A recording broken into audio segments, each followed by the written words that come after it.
FM a eu le plaisir d'interviewer Père Landry, curé de la paroisse de Saint-Étienne, dans notre belle ville de Pounaouia, au sujet de la messe du samedi 12 octobre à 23h, en direct dans toute la France, pour le jour du Seigneur. Landry Boyer. Moi, je suis ici dans la paroisse de Saint-Étienne depuis 2008, donc ça fait plus de 10 ans. Et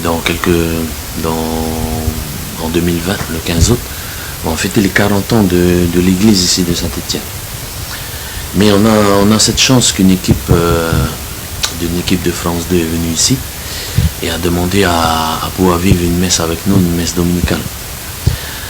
Et donc depuis quelques jours là, on est en train de vivre avec eux les installations, tout ça. Et aussi la préparation de cette messe. Donc on a des répétitions, on est en train de parfaire un peu cette messe dominicale qu'on va vivre à 11h du soir, donc samedi. Cette messe est importante, est devenue importante pour nous, parce qu'on s'est aperçu que en fait, beaucoup de personnes sont passées par Saint-Étienne, ont vécu un moment ici, sont nostalgiques de la vie ici. Ils sont repartis vivre en France par exemple. Et donc c'est un lien un peu avec nous aussi. C'est une occasion pour nous de garder le lien avec ces personnes-là qui en partant avaient la larme à l'œil.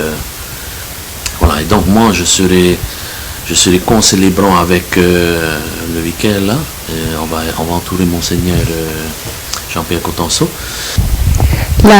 Tout sera retransmis en France, comme tu m'as dit.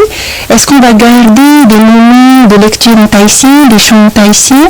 Est-ce que vous avez prévu de garder la culture locale? Voilà, c'est ça. En fait, on pensait que les équipes de France 2 vont nous demander de mettre tout dans des textes compréhensibles pour la France. Mais en fin de compte, ils nous ont laissé assez libre de ce côté. Alors du coup, il y a du marquisien, il y a du tahitien, il y a même du Réonapuka, hein, et ça va, je pense que ça va bien se passer. Il y a le commentateur est là pour donner des traductions, pour aider un peu le téléspectateur à ne pas être complètement perdu.